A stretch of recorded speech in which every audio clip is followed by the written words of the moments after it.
Welcome to Women's Sports Weekly, where women's sports happen every day, but we talk about it once a week. I'm Danielle. And I'm Carolyn. Women's Sports Weekly is a podcast where we discuss the latest news, explore interesting stories, and share our love for women's sports. Follow us on Instagram, YouTube, and TikTok at WomensSportsWeeklyPod. Follow us and rate us on Spotify and Apple Podcasts. Send us an email at WomensSportsWeeklyPod@gmail.com, and we may feature your email on the Les. We have Run Club this week at the 99ers like we do every Thursday at 6 p.m. And if you go to Run Club and you listen to our podcast and say this secret word to the bartender, you will get 50% off your first draft. The secret word for this week is sister. Why is it sister, Carolyn? Because we have an amazing interview today with my sister, Ali Cecconi. She is a coach and a teacher, and she joins us to talk all about coaching high school softball. This episode is really so fun. I'm so glad we get to share it with you, and I'm really also happy I got to do it with my sister and you. And I loved having her on and just getting a little bit more personal. Yeah, it was really nice to talk to Ali about softball, which I feel like a lot of our conversations end up being about anyways, but hearing more about her coaching journey has been fun. So I really hope our listeners enjoy it as well. We will be back next week from vacation and can't wait to catch up on all the women's sports. We will see you then. See you soon. Ali Cecconi is my sister, best friend, and a high school softball coach. She played softball at George Mason University and is a Hall of Fame athlete at Midland Park High School. She is currently a teacher and coaches softball at a top-ranked high school in New Jersey. Welcome, Ali. Thanks for having me. I'm reluctantly here. On a scale from 1 to 10, how nervous are you? It's equal parts nervous, and really, you had to beg me to do this. But I do want to start by saying how proud I am of both of you for having this. And you're doing a great job, and it's been successful, and you kept it a secret from me until it started. Well, and we then kept I it a was like, secret wait, from everyone. What? I know, but me? We tell each other everything. It's true. It's true. I wanted to make sure it was actually but going it's to taken happen. off, and I'm proud of you guys. Didn't want to be here, but it's your thing, and I love it. Well, we're happy to have you. Thank you. No, I'm happy to be here, too. And I'm honored that you asked me. Of course. All right. So we are going to be asking you questions about softball and about your coaching, but also I'm going to be asking you, like, you know, how much you love me and things like that. So just so I can have it on record. Our usual conversation. So it's just, we're just chatting over FaceTime as per usual. To be fair, I feel like you did just say how much you loved your sister, so you got to give her some credit for that. Ali just said it. Yeah. All right, let's get into it. You have been involved in sports your whole life. You played softball, basketball, and soccer. You've coached softball and basketball. What is it about coaching that keeps you coming back and engaged? I think that, as you guys know, leaving the sport from playing it is so hard. And it was just such a natural next step, the competitive nature that keeps drawing you back. And it's like, I can't just stop this. What am I going to do without sports and not being involved in it? Just watching it on TV isn't enough. So being involved in it every day, the competitive nature, and obviously the athletes and all the girls I've coached over the years. I mean, they're definitely the most special. And, you know, you think of the team that's coming back and the kids that are coming back and the legacy of the seniors that left. All that is a huge part of it for me. We see a lot of coaches, you're like, okay, I think they might, and you're not near this, but I think they might be done after this year. And then they get another person who comes in as a freshman and you're like, oh, nope, they're going to stay another 4 years. Have you had that experience where players have walked in and you're like, well, if I ever thought about being done with this, it's not going to happen now? Yeah, I feel like I'm still a little young, but I've witnessed that at the high school level, which is crazy because it's not like we're getting paid the big bucks to stay. But a lot of coaches in our state, in our county, you know, years and years ago, I would have thought that they were finished, but it's just like something keeps pulling them back, and they've been doing it 25, 30. We coached against a woman this year who did it 49 years. So it's definitely just the culture, the kids. It's usually a group of kids and you're like, okay, this is a great group. I got to see them through. The head coach I coach with, Diana, who will probably come up a couple times in this conversation, but her and I always picture, okay, we're going to be the 70-year-old woman out on the softball field. Everyone's going to be like, when are these two done? So absolutely. It's just people who have done it and they have experience and they know how to win. We see it at every level in every sport. I just like always look up to the coaches who I'm like, wow, they've been doing it a long time. The coach of one of the parochial schools around here who had been doing it for 49 years. This year, she got a special award at our county tournament. It's like, wow, she did so much for women's softball, and she coaches basketball too, women's sports in this county for 49 years. I just really look up to them because it's not easy. We're making pennies on the hour, and they're coming back and getting it done and loving it and contributing to the sport as a whole, especially locally. I don't know if Carolyn was going to ask you this already, but you mentioned winning being a big part of why people come back, and you all just won how many county tournaments in a row? We won 4 in a row, yeah. Jesus. So that has to help. Do you feel like you'd feel differently if you all weren't as good as you were? Or I'm just curious of your thoughts on that. I think that as I'm getting older, I'm realizing just the makeup of the team and the attitudes and the culture is so much more than winning. I'm in a weird position because I'm at a program right now where they have a tradition of winning, and it's hard for me to speak because we always have a winning record. I think with losses comes some other side effects like parent issues and more complaints from the players, and maybe the kids are down on themselves more. So I think that would be a lot tougher. But I see both sides of it. We see it on every level of sports. Winning and continuing to win is really, really hard. But obviously no one likes to lose. So I think that would be tough. That's a great question. Yeah, I also think it's a lot more fun when you're winning. Things just happen to go a little bit easier. There's less issues. You kind of have a foundation to stand on, and you're like, okay, this is what's worked.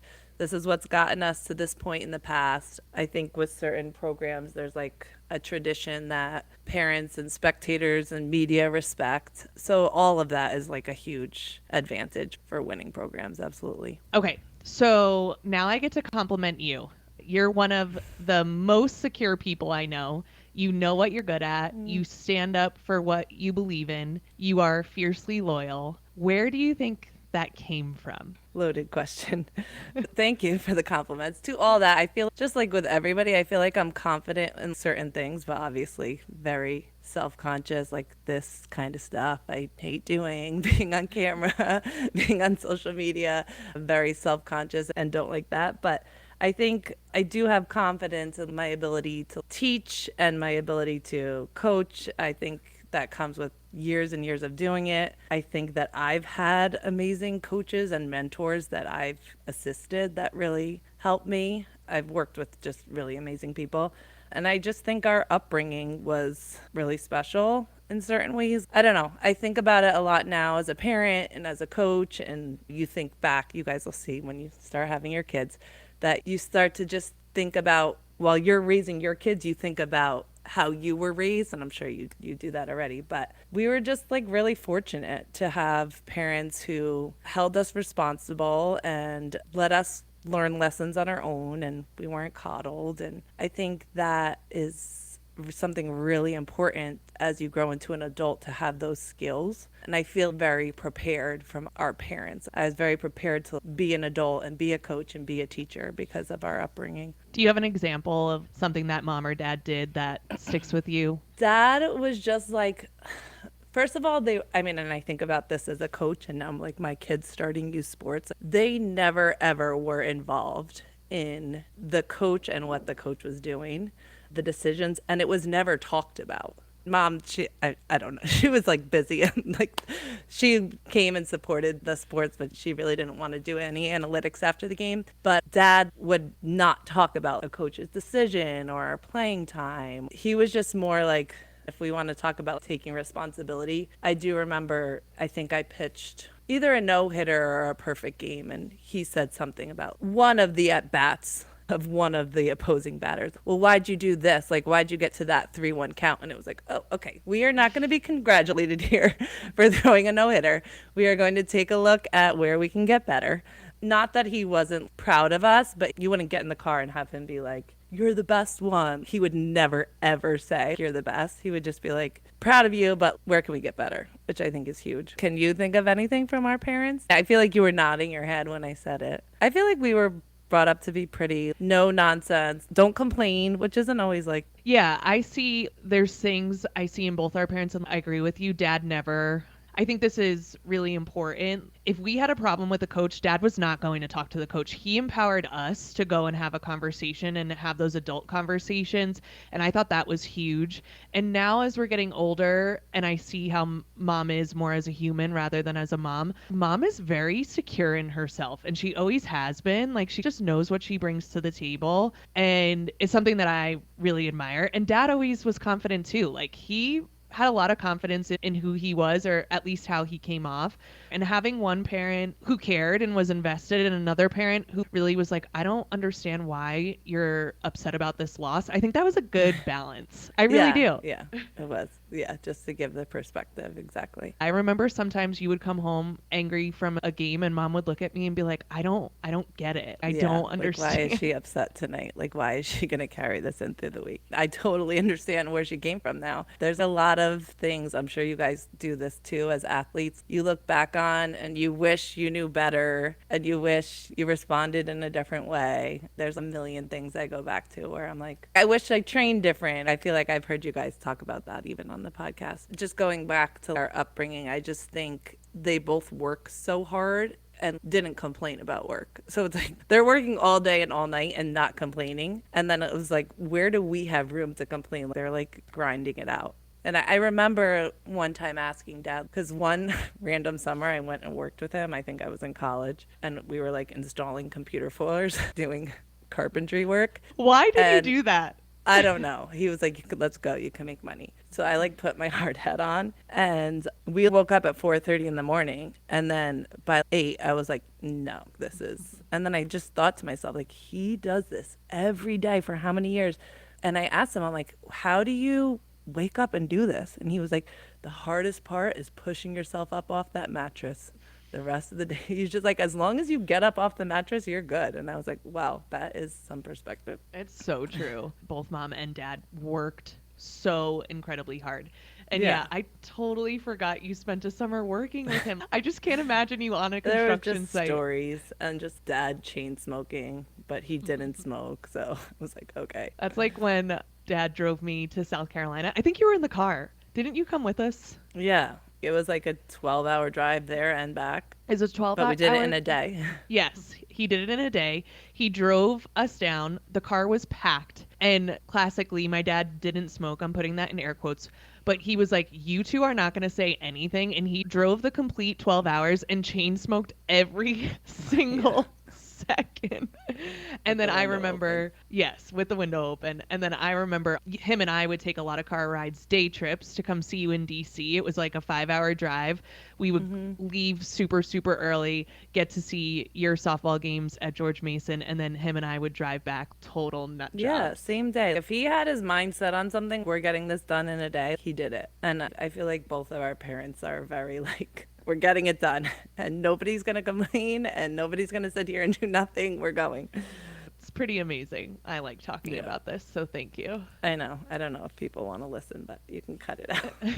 Let's get back to the team you coach on now. It is one of the best teams every year in the state of New Jersey, and it is an all-women coaching staff. Can you talk about how that is helpful? I also want to hear some of the obstacles of being an all-women's coaching staff. Yeah, we're definitely proud of being an all-women coaching staff. It comes up probably more than you would think just because women coaches are so much more common now. But I think about like when we played in high school, the majority of the coaches were male. But actually, Carolyn, you and I had a woman coach.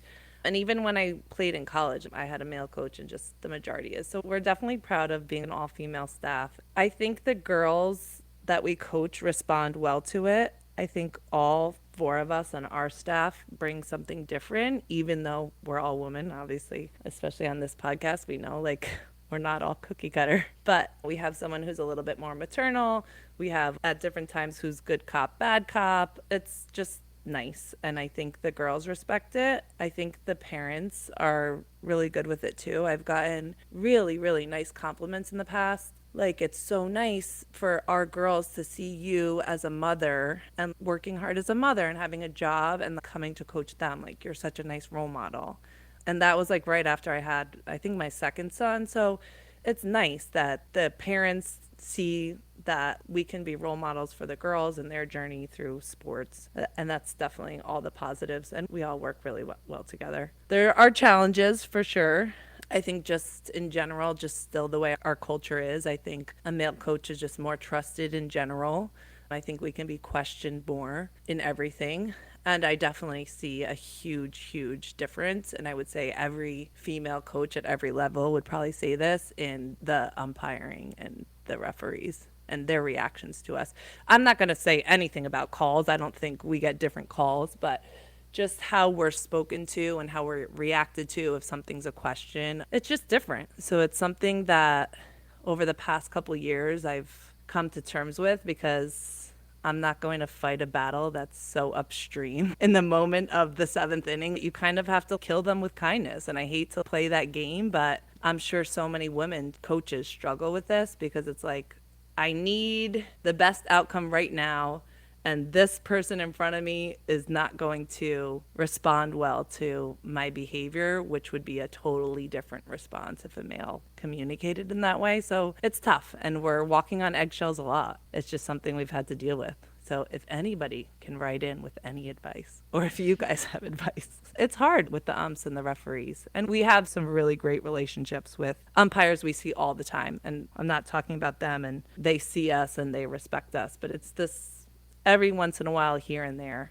And I'm sure every woman coach I have like notebooks and notebooks of examples. Can you estimate what is the average age of the umpire, and are all of them men? Are there any women umpires where you're coaching? Very few women umpires. The majority are men, which I feel like has been always. And there is an umpire shortage. There's not many of them, and the umpires complain about it all the time. I don't want to bash umpires here because their job is hard. I do want to reiterate, I don't think the majority of the time calls are affected. I don't know. It's different, because if it's like he just got screamed at by the male coach on the other dugout, then you don't know what sits in his brain for the rest of the game. And it depends on the umpire. Some of them are really good and it doesn't affect them, and others maybe so. Yeah, we'll just put a PSA out there that we're not talking about all umpires. And I feel like lately everybody has just been up in arms with refs and umpires. So I don't know. I don't know what the answer is. I don't know if it's always been like this. I don't know if I'm getting old and crotchety. I don't know. But there's some really good ones, so we don't want to forget about them. Yeah, the WNBA has been getting lit up recently for the refereeing. Can you give us one example? And again, we're not talking about balls and strikes or bad calls. We're talking about an example of what you mentioned, of maybe a male coach has yelled at an umpire, and then maybe you have had experiences where you've tried to have a conversation with an umpire and they've reacted really poorly when they let the male coaches just go off. Do you have any examples of that? Yeah, I have a lot of those. One that happened this year, and it was just in a scrimmage. So I just want to give that context, because maybe it was part of the reason. We were in a scrimmage, and the opposing coach in the first inning walked behind the plate and berated the umpire in his face about his strike zone. Curse words, yelling. I have confidence that in a regular season game, he would have been thrown out. I think the umpire was just like, we were all confused. He was screaming in a March scrimmage, like didn't count. So I think everybody was caught off guard, like, why is he screaming? So the umpire didn't kick him out, but he created a big scene. And the girls on our team, they were a little shaken up because it was that loud and crazy. So then in the next part of the inning, I asked the umpire over at first base, which, okay, yes, it was a different umpire. If the girl who was pitching for the opposing team was pitching illegally, I was just like, oh, she's lifting her foot up off the pitching plate and then replanting it. Can you just watch for an illegal pitch? And he was so aggressive back at me, saying that I wasn't the head coach. Relax. It's a scrimmage. You're relax, after the other guy berated them. Relax is the first thing, which we all know none of us like to hear. Coach, relax. It's a scrimmage. And if you have any questions, the head coach has to say it to me, not you. In any other situation, I would have been like, whatever. Okay, he doesn't want to hear from me about pitching, fine. But the fact that it was juxtaposed with the guy just screaming at the umpire at home plate with nothing happening, I just was like, this is how it goes. So that's a story. And there's a lot like that. I feel like in that situation, maybe the ump felt like his pride was already hurt, and then he felt like he had to put someone in their place. And unfortunately, you got the end of that. from your perspective, you're just stuck and you can't really say something. And that Yeah. would drive me insane. Yeah, it is. You feel stuck. I used to take it home and be really upset about it and be like, this isn't fair. One time I drafted up an opinion article to the local newspaper. This was years ago because I was just like heated about it. And now it's so sad because you don't want to feel beaten down. But now I'm just like, this is how it is. I don't know what else to do. And you just play the game. There's also a way women can just play the game and kind of get them on your side, which is so frustrating. And I know we're not talking about Kim Mulkey here, but I just think of coaches and I'm like, you could be like a Kim Mulkey and just go off because you don't care because you're like, yeah. I'm going to just do what I'm going to do. And I know people that can is hate me for it. Or you just, I don't know. You have to find a way to be calm. And that could be really difficult. That's a great point because she's not my favorite person. But like in that sense, it's respectful because she's not going to appease anybody. She's just going to be her. Mom used to say to me a lot, and I don't know if she said it to you, but she was like, Carolyn, you don't really stroke people. And I know stroke is like a really weird word to use, but that's the word she used because she's never politically but correct. I know what that means. Yeah. And she was like, you need to do that a little bit more, especially with men, or you're not going to get anything you want. And it's so horrible. I know. Well, I do picture you in my position sometimes or in the head coach's position. I'm like, I don't know what she would do. I would be thrown out of every game. Yeah. And I would be sobbing while it was happening, which would be the most and it's not every game. I don't want, and this is probably my being self-conscious now. I don't want to be the woman who complains. We do have a lot of great people, great opposing coaches, and so many male opposing coaches who respect our staff and are like so good to us. It's just now and again. I think it just points more to the system, right? The water that we're in is how we operate. We're not talking about one individual person or a group of people. It's like, this is the system that we are operating in. And as we're getting older, you just notice it more. And if you want to thrive in that system, there's something you can do. And if you want to push against that, there's something that you can do, but there's consequences and very real consequences for both of those options. And I'm sure if I'm talking to, there's a lot of women coaches who we face who've been doing it a lot longer than me and Diana, who would probably be like, are you kidding me? This is way better than when I started 49 years ago. I think it's trending in the right direction. Not that I think the conversation has to stop or should stop. It shouldn't. But I think that even the amount of women coaches and the respect level has just shot up because of people who have paved the way for us. For sure. So speaking of coaching, and you mentioned earlier that you really like the girls you coach and that's part of it that keeps you coming back. Can you describe your favorite athlete to coach? It's tough because I have so many kids that stick in your mind and they all have a little bit something different. I feel like something special is what I always call the X factor. They're just gamers and it's definitely the mental approach. It has nothing to do with skill and they're just not afraid. It's like no fear. And the kids who play with no fear, it's innate and it's hard because, I don't know, as a coach, you always love the kid with the best work ethic. And we have kids who work incredibly hard all year round. And that obviously is so respectable. And I just want to honor those kids because it's huge. But I always see that the kids who are moving on to the next level are kids who have that skill and that work ethic, but then also that X factor. I give pitching lessons and a lot of the parents are asking me like, where's the gap? There's skill, there's hard work, and it's just always that mentality, that approach of in big moments, I'm not scared. If something bad happens in the game, I'm not scared. And those kids who can always just go in those moments, and even if they fail, if they just show up to the moment, not scared, those are my favorite kids. And I have so many kids coming to mind. And then if they do fail, it's not like a woe is me or it's not about them. And there's obviously a time to feel bad or, you know, I didn't perform for my team, but they're not scared to do it again the next time. Put me in the same position. I'll do better. So, yeah, I don't know how that's taught. It's something that I'm still, even as a coach, I don't know. How do kids get that? But yeah, that's my favorite kids coach.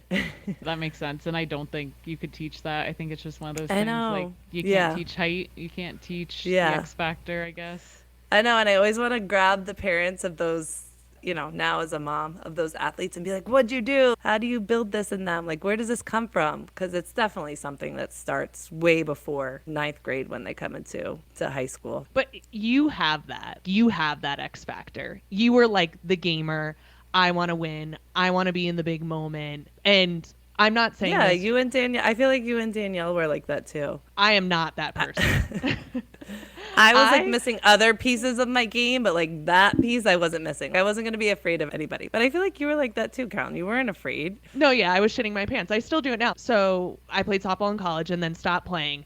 And then you got me to start playing again. And that's actually how Danielle and I met, because you convinced me to join the Dutch House League. And probably the first 3 years I played, I was so worried about making a mistake. I was so worried about just not doing well. An old lady softball? 3,000%.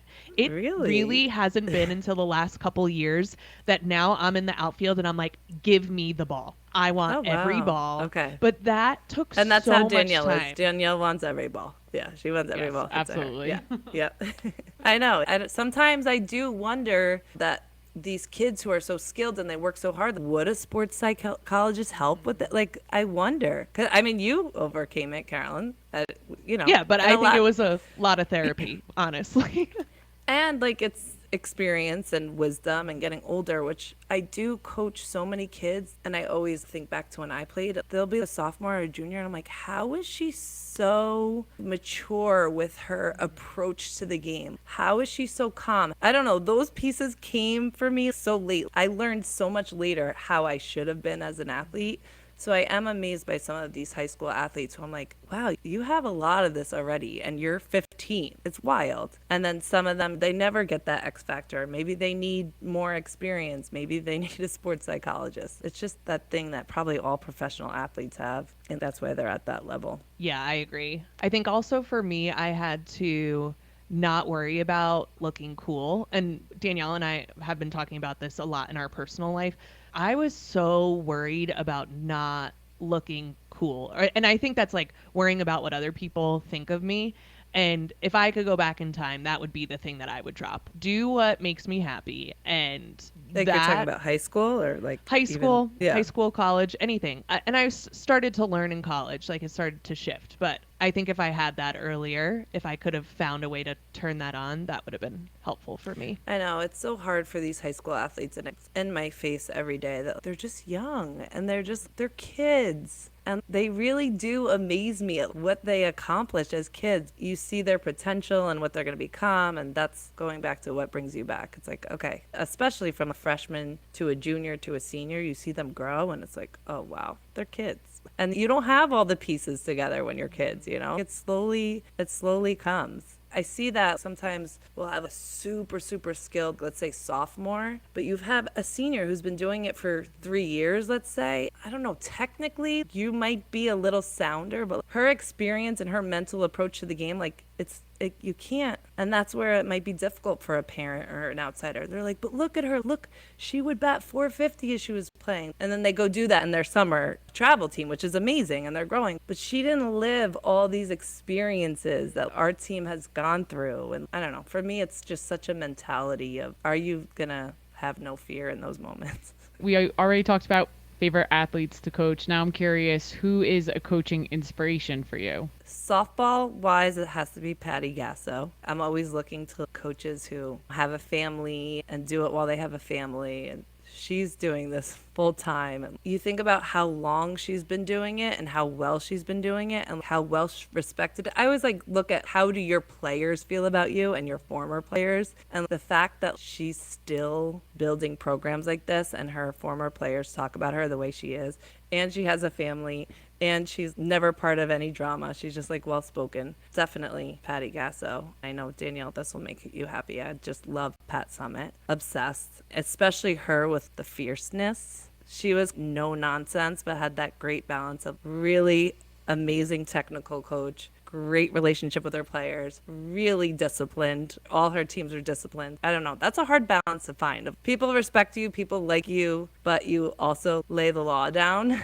And you just keep bringing in all-star after all-star. So definitely Pat Summitt too. But I always look to, and I know you guys talk about this too with the marathon runners who have kids. I always look at how are you doing all this? The Duke softball coach who has 4 kids and her husband who was unwell, Marissa Young. Just incredible. Patty Yasso coaches with one of her sons, right? I think she has 2 sons, and I think they're both involved in coaching. Could you imagine my boys? That's what I was just going to ask. I have a 4 and a 5-year-old. Maybe they'll coach softball. It doesn't seem like it, no. Love But to yeah, see. both her boys coach softball. They're involved. One does coach with her, yes. You and your 2 kids. Can I say their names? Do you care? Yeah. You and Anthony and Joseph coaching a team would be Matt would so definitely amazing. join. My husband, Matt, would definitely join. It would just be like a family affair. It would be great. Matt always asks why we don't bring him on staff.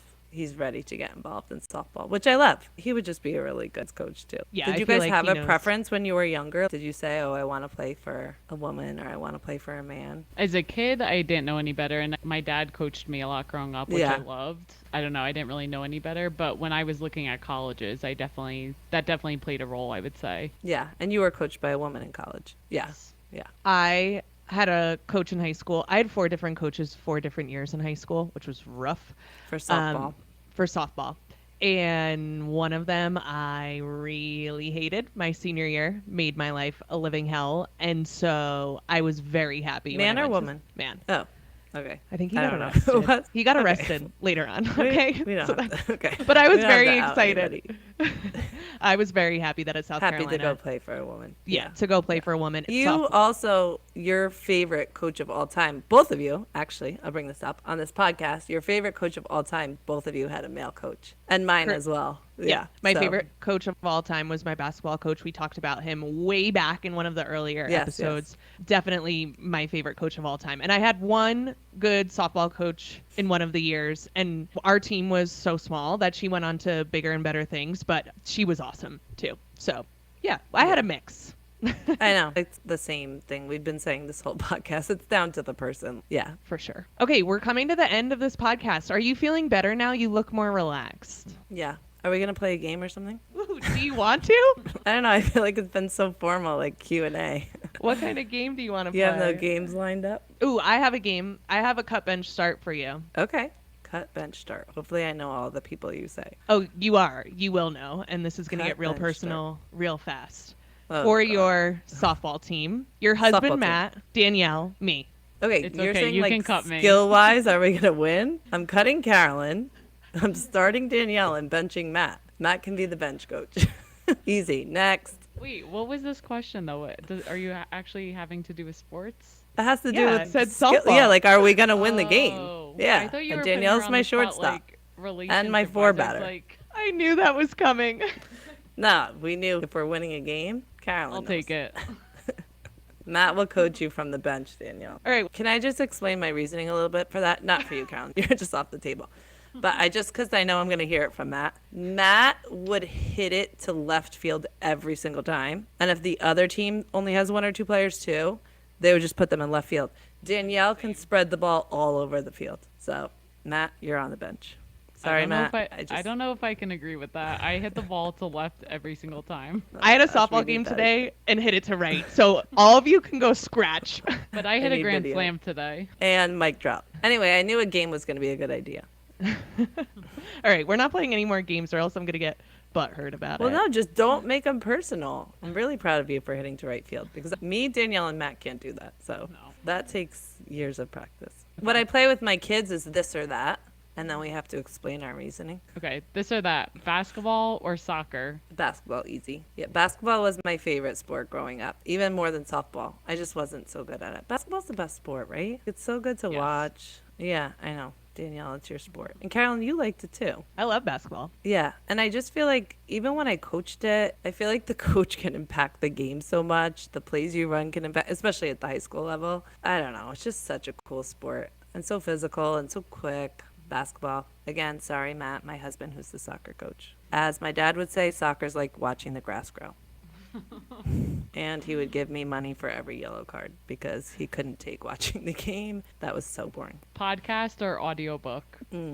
Podcast. I'm a book reader. I'm an English teacher. I read physical books. That's a great question. And I listen to so many podcasts. My number one of 2024 was Women's Sports Weekly, repping the t-shirt.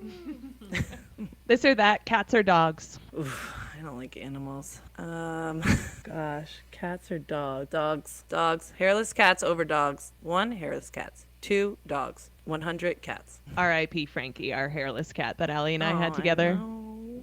Poor Frankie, little pink skin. I'll give you guys one. This or that, WNBA or NCAA women's. I want this. NCAA. Really? I feel bad saying it, but me too. I love the W, but something about college basketball I just love. Think you're more excited when that season starts? Admittedly, we have not been to enough WNBA games in person. And by enough, I mean 0. I have not. That actually shocks me, Carolyn. I know. You guys have not been. I have. You got to get that press pass. I know. But by the time this comes out, we'll have gone to a WNBA game. So that's good. But yeah, we got to get some more press access. Yeah, you might need to cut that. Danielle has been to one. And you guys religiously watch. I used to go to the New York Liberty games back in the day when they were horrible. And Yeah, I remember you They saying were that in fun. another podcast. Yeah. Okay, let's We can be close done this with out. this or that. Yeah. Let's close out this with one final question for you. Who is your favorite athlete in women's sports? and why? And why? Jeez. Favorite women's athlete? It's got to be Serena. I was thinking who's affected me most in my life as an athlete. And not like that she's affected my performance in any way. I'm washed up for years. But just like who I've been most impressed by and influenced by in terms of I'm amazed, I'm proud. I think she is so representative and the complete GOAT. It has to be Serena. Her resume is just unreal. And I agree again, with you. it's like it's a common thread that I'm talking about. She's just fierce. She's not afraid. You think of obstacles she's had to face, she doesn't care. She's That's a great point. going through every single wall that's put up for her, every glass ceiling that's put up for her, and way worse than we can even think about because of race in tennis. And she just, I mean, I could talk about her all day just because, like, how amazing is that? Agreed. Carolyn, yours was Serena too, right? Mm-hmm. And Danielle's was Maya Moore, not Maya Moore. Candace Parker, Oh, former Tennessee Candace. player. We got to Pat get her Selma. on the podcast. I know. Why did I say Maya Moore? She's also a great player, so. Yeah, Well, you did great for your first podcast. thanks. You can cut a lot of it. Okay. We're not going to cut a I mean- lot. Can you, for our listeners, say the word DRAWER Draw? Like open the draw? and what you drink in the morning? Coffee. Okay. That's all we But needed. the junk drawer. Matt always makes fun of me. He's like, "Where are the scissors?" I'm like, "In the junk drawer." In the junk drawer. And You say draw, and say Danielle drawer. says draw. You No. say drawer. What? I just want people, because people listen to our podcast and they say sometimes they hear our accents, and I always say you should talk to my sister Yeah, and my but brother. they won't say that I sound different than you guys. I feel like you and I sound. Everybody says, "Oh, your voice sounds the same. You say everything the same." I'll be really curious. I'm going to be really, really curious to see what people say. Like your Denver people. And just people in general, like people not from the East Coast. Do you have a lot of listeners outside Denver? We have a lot of listeners on the coasts, both East and West Coast, and then Colorado. And we got a smattering through the Midwest. Okay, let me do this outro and then we'll stop recording. Thank you, Ali, for joining us. That is it for this week. We will see you next week on Women's Sports Weekly. In the meantime, watch women's sports. Rate and subscribe to the pod on Spotify, Apple, and YouTube, and share the podcast with your friends. Thanks for joining us. Thanks, sisters.